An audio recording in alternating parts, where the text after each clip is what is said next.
Boker Tov, Shalom Aleichem, j'espère que tu vas bien.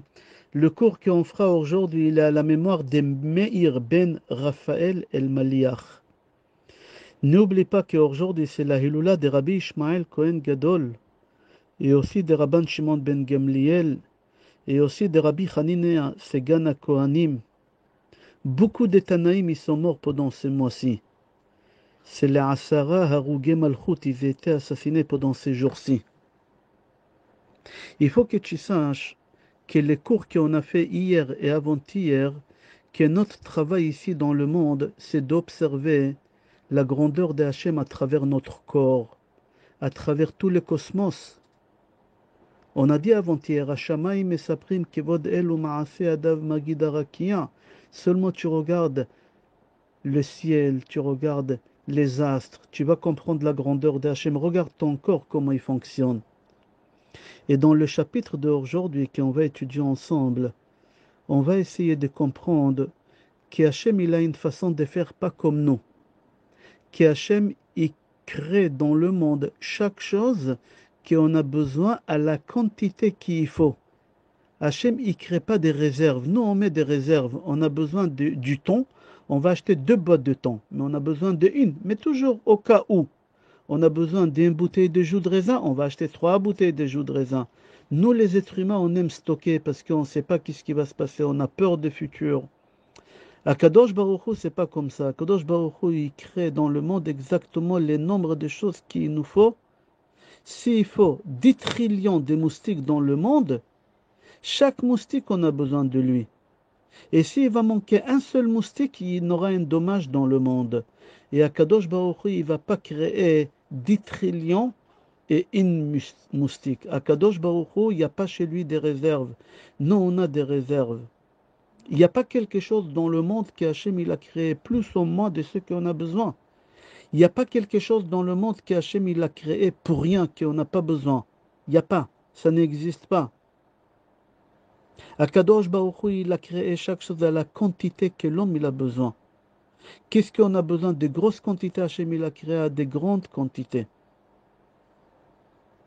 Alors c'est pour ça il faut que tu comprends que la somme d'argent qu'il te faudra, il t'arrivera. Ni plus ni moins. Les gens, ils ont peur à la vieillesse, comment je vais faire, peut-être la retraite, peut-être si. Ne t'inquiète pas. Quand tu étais dans le ventre, il t'a rien dans le ventre de ta mère, il t'a rien manqué. Tu avais assez, c'était à ton goût. Quand tu es sorti, la vitesse de tété de ta mère, il était exactement à la vitesse qu'il te fallait. À ta vieillesse, il te manquera rien du tout, ne t'inquiète pas. Viens voir, le monde, il a besoin de grosses quantités de l'air, de l'oxygène. Que ce soit les êtres humains, que ce soit les animaux, que ce soit la végétation, tous on a besoin de l'oxygène. Il n'y a pas quelqu'un au monde qui peut dire l'oxygène il est entre mes mains, celui qui veut l'oxygène il faut qu'il vienne, qu'il paye. Hachem il a créé l'oxygène dans tous les endroits dans le monde où on a besoin. Il y a des endroits dans le monde qui n'y a pas d'oxygène parce qu'on n'a pas besoin. Hachem, il savait que c'est un élément qui est très important pour l'existence de la création du monde, l'oxygène. Alors Hachem, il a créé une quantité énorme et partout où on a besoin. Si on n'avait pas besoin d'autant, Hachem, il n'aurait pas créé autant. Hachem, il a créé exactement la quantité qu'il nous faut. Regarde l'eau. Aussi, c'est quelque chose de vital. C'est un élément vital pour l'humanité, pour toute la créature. On ne peut pas vivre sans eau. Tu sais, les astronomes, quand ils cherchent une étoile, la première chose qu'ils cherchent là-bas, pour savoir est-ce qu'il y a une vie, est-ce qu'il y a une réserve d'eau.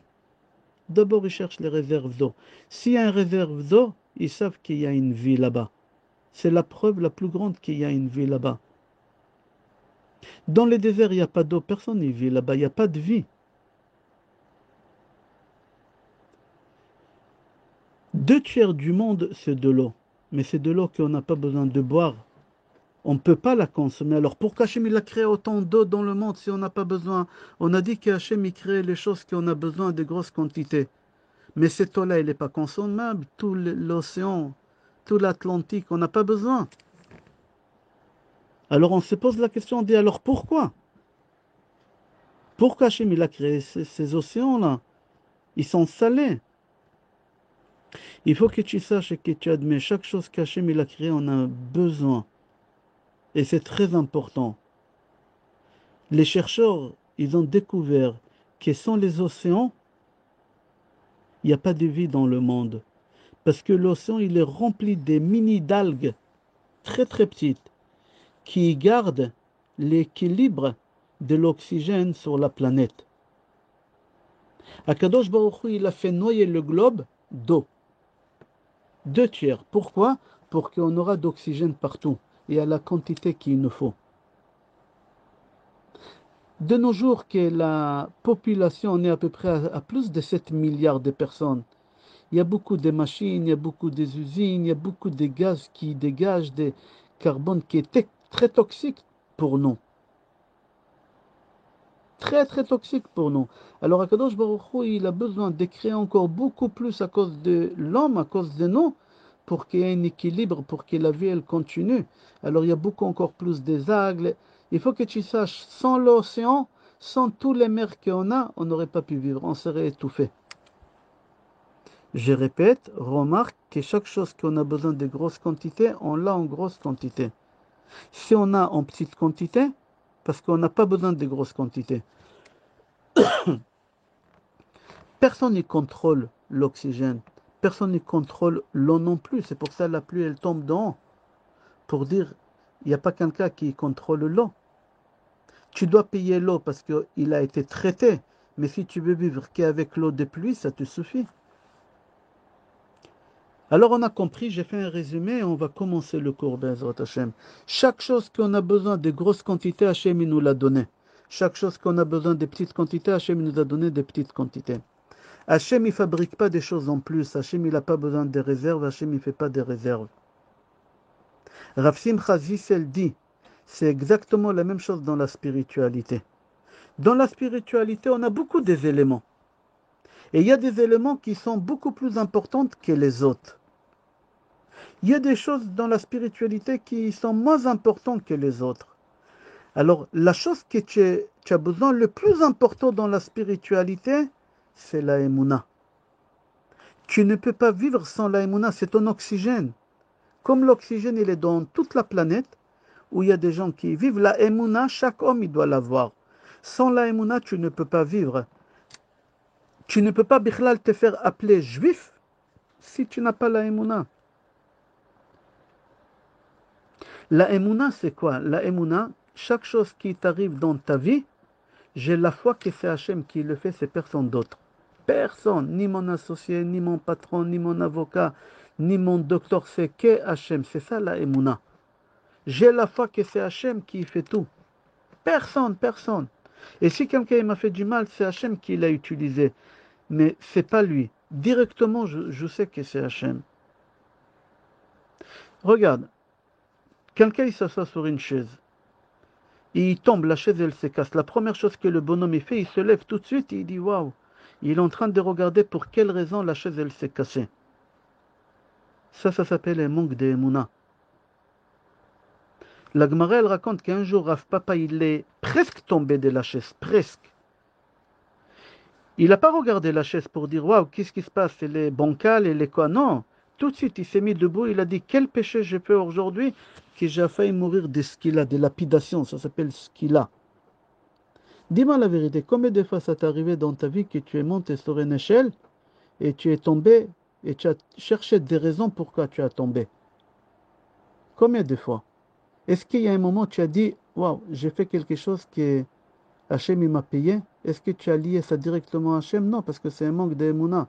Tu as ouvert ton frigidaire ce matin, il fait très chaud. Tu as ouvert ton frigidaire pour prendre du lait, le lait il a tourné. Est-ce que tu as réfléchi un seul instant que c'est Hachem qui l'a voulu ou tu as cherché des raisons, la température extérieure, intérieure, alors ça a fait que le lait il a tourné? Ça s'appelle un manque d'émouna. C'est pas parce que tu as une grosse kippa sur la tête, ça veut dire que tu as la émouna. Le pape, il a une kippa, elle est un peu rose, mais il n'a pas la émouna du tout, lui. Toi aussi, tu peux avoir un kippa noir sur ta tête, mais ça ne veut pas dire que tu as la émouna. Tout ce qui t'arrive dans la vie, tu es obligé de le faire lier à Hachem. Et tout de suite. Pas après, tout de suite. Tu ouvres ta boîte à lettres, tu vois un courrier qui fait un peu peur. Il y a un drapeau blanc, bleu, rouge et c'est marqué service d'impôt, etc. brigade et je sais pas quoi. Non, n'aie pas peur. N'ouvre pas la lettre, attends 2 secondes. D'abord, fais une chanson à Hachem. Montre-lui que tu es paisible, tranquille. Tu vas voir, quand tu vas ouvrir la lettre, tu vas trouver là-bas un chèque, un remboursement de trop perçu. Tu vas voir. Mais si tu ne le feras pas, tu vas être angoissé, tu vas ouvrir vite et tu vas déchirer l'enveloppe n'importe comment. Tu vas voir, c'est un contrôle fiscal, chas v'shalom.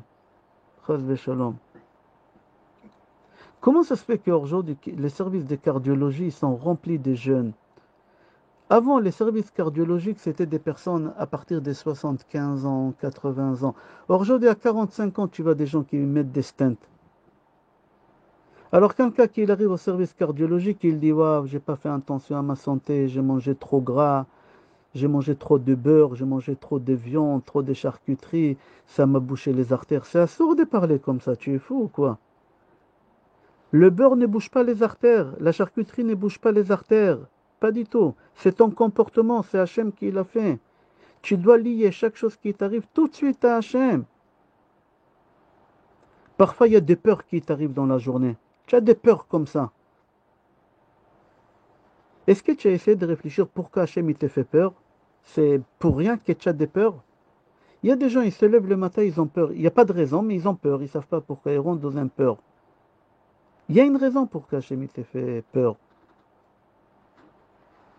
Il faut d'abord que tu saches, si tu as peur et il n'y a pas de raison d'avoir peur, et normalement jamais il y a de raison d'avoir peur, tu ne peux pas te faire appeler juif. Non. Regarde, prends toute ta vie. Quel âge tu as aujourd'hui? Viens, on va dire que tu as 50 ans. Viens, on va dire 50 ans. Prends depuis que tu es né jusqu'à aujourd'hui. Prends toutes les fois que tu as eu des peurs. Combien de fois tu avais raison d'avoir peur, que c'était réel? Il fallait avoir peur, oui, c'était grave. Sache, 98% des fois que tu devais avoir peur, c'était faux. Il ne fallait pas avoir peur. Le problème a été résolu. 98%, tu imagines? Tu imagines? Chaque fois qu'il t'arrive quelque chose, tout de suite pointe le doigt vers Hachem, parle à Hachem, adresse-toi à Hachem, fais lier ça à Hachem. Il n'y a pas de raison d'avoir peur de quelque chose dans ce monde. Dès que tu as quelque chose, tout de suite commence à chanter Hachem, remercie Akadosh Baruch Hu. Dans ma communauté en Israël, à Ashdod, j'avais quelqu'un qui a eu un crise cardiaque. Il a failli mourir. Le cardiologue, il a réussi à lui sauver la vie, mais il lui a fait perdre la vue. C'était un bon cardiologue, il lui a sauvé le cœur, mais c'était pas un bon ophtalmo, je crois on dit. Ce bonhomme à la synagogue, le pauvre qu'il a perdu la vue, plusieurs fois il m'a répété, waouh, Rav, combien je remercie ce cardiologue, il m'a sauvé la vie, il m'a sauvé la vie. Dans ma tête, j'ai dit, mais il t'a fait perdre la vue. Je me suis dit, regarde que l'homme, quelle force il a de remercier quelqu'un parce qu'il lui a sauvé la vie. Combien il est redevable. Chaque fois il répète, waouh, waouh, le cardiologue, waouh, merci cardiologue. Akadosh Baruch Hu qui te donne la vie, il te donne la vie, il te donne tout. Le cardiologue, il t'a sauvé la vie, mais tu es aveugle. Akadosh Baruch Hu qui te donne la vue, qui te donne le cœur, qui t'évite, Chas Shalom. Pourquoi tu le remercies pas autant que tu remercies ces cardiologues-là? Pourquoi? L'orgueil, l'orgueil. Il y a des hommes qui vivent sur terre avec ces sentiments, on me doit, on me doit. On me doit. Qu'est-ce qu'on te doit? Personne ne te doit rien du tout. Akadosh Baruch Hu, il a investi des sagesses extraordinaires dans toute la création. Pourquoi? C'est pour une seule chose, pour que tu lui dis merci Hachem pour toute cette bonté-là, pour toute cette création-là que tu l'as fait que pour moi. Hachem, il a créé toutes ces choses dans le monde. Pourquoi? C'est au moment que toi, tu traverses une épreuve, que tu regardes la façon qu'Hachem, il a créé le monde et tu dis, c'est Hachem. Il s'occupe des petits détails comme ça, d'un petit moustique là-bas en Amazonie. Hachem, il va pas s'occuper de moi, son fils préféré. Arrête de te plaindre. Arrête de te plaindre sur des choses que tu n'as pas. Remercie Hachem sur des choses que tu as. Regarde ce que tu as, ne regarde pas des choses que tu n'as pas. Il y a des gens qui disent, sur quoi vous voulez que je remercie? Rabbeinu Bechaye dans Chovat Alvavo, dans ses chapitres, il dit, tu es un boucher. Ton cœur, il est bouché. Tu n'as pas de cœur.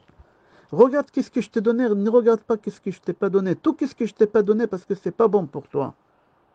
Tout qu'est-ce qui est bon pour toi, je te l'ai donné. Mets ça dans la tête. Quand tu dois faire une affaire et tu as envie de faire cette affaire, N'y force pas. Adresse-toi tout de suite à Hachem. Dis à Hachem, Hachem, si cette affaire elle est bonne pour moi, fais en sorte que j'avance et que je la conclue bien. Hachem, mais si cette affaire elle n'est pas bonne, fais en sorte que je l'oublie, que je ne m'attache pas.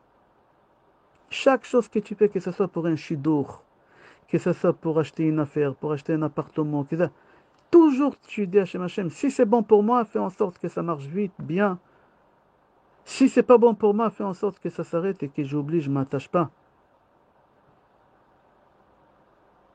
Une des raisons pour qu'un homme ne vient pas à la synagogue, parce qu'il n'a pas ces sentiments qu'il doit remercier Hachem. Pourquoi tu veux que je remercie Hachem? Sur quoi? Mais tu imagines tout le bien qu'Akadosh Baruch Hu te donne, tu n'as pas honte de ne pas aller dire merci? Il y a beaucoup de gens qui vont à la synagogue quand ils ont des problèmes, et quand ils n'ont pas de problèmes, ils ne vont pas à la synagogue. On les repère, ces gens-là. À la fin de l'Amida, tu les vois s'attarder devant les Echal. Je sais que ces gens-là, ils ont rendez-vous aujourd'hui chez les impôts, où ils ont une visite médicale importante. Non, tu dois remercier Akadosh Baruch Hu chaque moment, même sur des choses qu'il ne t'a pas donné, tu dois lui dire merci, parce que c'est pour mon bien que tu ne m'as pas donné. Des gens, ils vivent avec ces sentiments, on leur doit, on leur doit. Tu rentres au restaurant, alors tu parles mal au serveur. Pourquoi je vais payer? Il me doit, il est là pour me servir. Mais réfléchis un peu. Parce que tu payes, tu crois qu'on est à ton service. Et aussi, il y a des gens qui arrivent à l'hôtel. Ils parlent à l'accueil là-bas avec un orgueil. Ils remercient personne. Je paye. Le client, c'est le patron. Le client est le roi. Tu te trompes. Tu es ni le roi, tu es rien du tout. Tu es le fils d'Akadosh Baruch Hu. Et tous, on est les enfants d'Akadosh Baruch Hu. Il y a des gens qui croient qu'on leur doit beaucoup plus de ce que tu leur as donné. Déjà, je t'ai donné.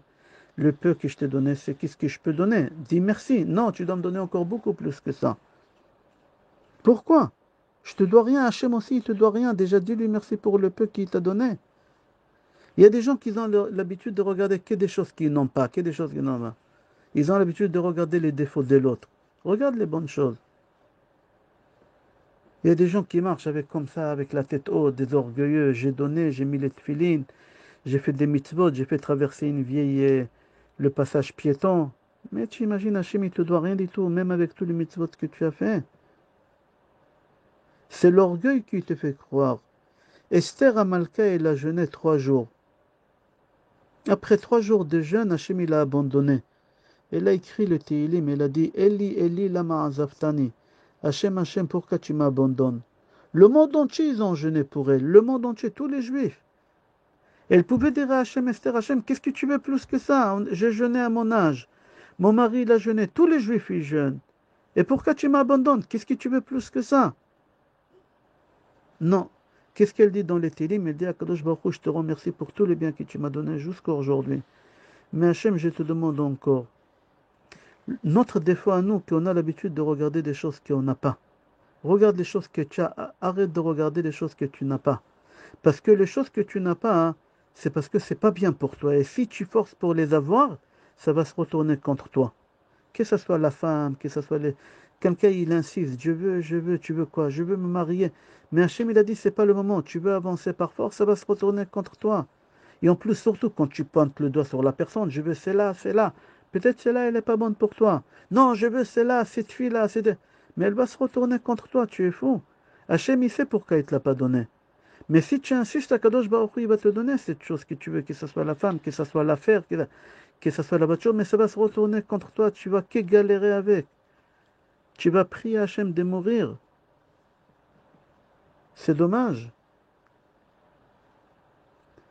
Rabotaï, tout ce qu'Hachem il a créé, la quantité qu'il faut, c'est exactement ce qu'il nous faut. On n'a pas besoin de plus que ça. Si tu as besoin de plus que ça, Kadosh Baruch Hu va te donner plus. Ne t'inquiète pas, Hachem il n'a pas besoin de réserve. Hachem il oublie personne, même le plus petit moustique là-bas qui se trouve en Amazonie, Hachem il pense à lui pour lui donner sa parnassa. Hachem il te donnera ta parnassa à toi aussi. Hachem il attend que tu te lèves, que tu chantes, que tu danses, que tu aies une vie paisible, sans stress, sans angoisse, sans rien du tout. Et tu vas voir comment Kadosh Baruch il va te combler, il va régler tous tes problèmes, les résultats ils vont être bons. Tes enfants ils vont se comporter bien avec toi et tu auras le shalom à la maison. Je te souhaite Yom Tov, bracha ve'atzlacha, besorot tovot, yeshot ve'nechamot et kol tov.